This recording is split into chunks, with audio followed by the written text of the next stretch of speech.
ঘটনা ঘটছে 11:30টার সময় পারিকা এক্সপ্রেস সিলেট থেকে চট্টগ্রাম যাওয়ার পথে কাঠটাও আর ওদিক থেকে গোলাপগঞ্জ থেকে আর একটা বিয়ার টিপ বরযাত্রী লইয়া যাইতো ফেন্সগঞ্জ গাজীপুর থেকে বড়র বাড়ি যাওয়ার পথে কাঠটা শুধু খালি উঠছে রেল ক্রসিং উঠছে সিলেট থেকে পারিকা এক্সপ্রেস আইয়া মারছে মারার পরে তো এখানে নিয়া উড়াইয়া নিয়া ফালাইছে। আমি প্রত্যক্ষদর্শী, আমি আমার বাড়ির পাশে বার্তাকে হওয়ার সময় আমি দেখি আর এই দুর্ঘটনাটা যে ঘটছে কিতার লাগে যে কাঠটা আইয়া উঠলো গাড়িটা হওয়ার। তবে একটা ওইবার হয়েছে আমরা জোর দাবি হইল এই সড়কটা হওয়ার পর থেকে আমরা এলাকাবাসী সব সময় দাবি জানাইয়া ইয়ার কর্তৃপক্ষর গেছে বিভিন্ন প্রিন্ট মিডিয়া, ইলেকট্রিক মিডিয়া এবং সামাজিক যোগাযোগ মাধ্যমও বারবার আহ্বান করা হয়েছে, কর্তৃপক্ষর দৃষ্টি আকর্ষণ করা হয়েছে, কিন্তু তারা কোনো কর্ণপাত না করিয়া দুইটা সাইনবোর্ড দুই সাইডে টাঙ্গাইয়া রাখছে। সাইনবোর্ডও এখন বোঝা হয় না কিতাব। আমরা বারবার অনুরোধ জানাইছি, আহ্বান জানাইছি কর্তৃপক্ষের কাছে যেখানে একটা গেট মানের ব্যবস্থা করা হোক, যেহেতু এখন এই রাস্তাটা খুবই গুরুত্বপূর্ণ এবং বিজি হয়েছে।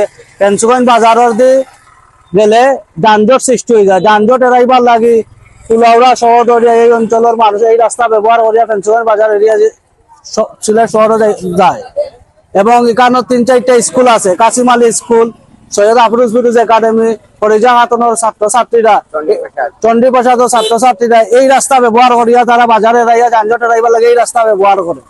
কিন্তু কর্তৃপক্ষের অবহেলার কারণে, রেলর কর্তৃপক্ষের অবহেলার কারণে এই দুর্ঘটনা যদিও কোনো প্রাণহানি ঘটছে না, তবে আমরা জোর দাবি জানাই ভবিষ্যতে হয়তো কোনো আরো বড় ধরনের দুর্ঘটনা ঘটতে পারে।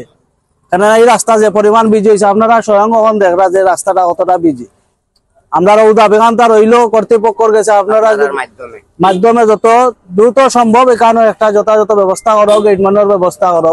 আমরা এলাকাবাসীর পক্ষ থাকি এই জোর দাবি জানাই আর কোনো বড় ধরনের দুর্ঘটনা ঘটার আগে যেন এই পদক্ষেপটা নেওয়া হয়। না ড্রাইভার আসলা, ড্রাইভার উদ্ধার করা হয়েছে। ড্রাইভারে চাইলে তাই বারো যাইতে পারলো 30 সেকেন্ডের ভিতরে। তাই যখন গাড়িটা স্টার্ট বন্ধ হয়েছে তখন তাই স্টার্ট দেওয়ার চেষ্টা করলো, চাইলে তাই গাড়ি তাকে বারো যাইতে পারেন। পরেও স্টার্ট দেওয়ার চেষ্টা করার অবস্থায় ট্রেনে বাড়ি মারছে, মারিয়া তো উড়াইয়া নিয়ে এখানেও ফালাইছে। পরে ড্রাইভারে উদ্ধার করিয়া প্রাথমিক চিকিৎসা লাগে ফেন্সগঞ্জ মেডিকেল পাঠাইছেন। ফেন্সগঞ্জ মেডিকেল প্রাথমিক চিকিৎসা করে বর্তমানে তাই উসমানীতে আছে, উসমানী মেডিকেলও আছে। মোটামুটি তার পরীক্ষা নিরীক্ষা করি আশঙ্কাজনক নয়, আশঙ্কা মুক্ত পাওয়া যায় ড্রাইভার।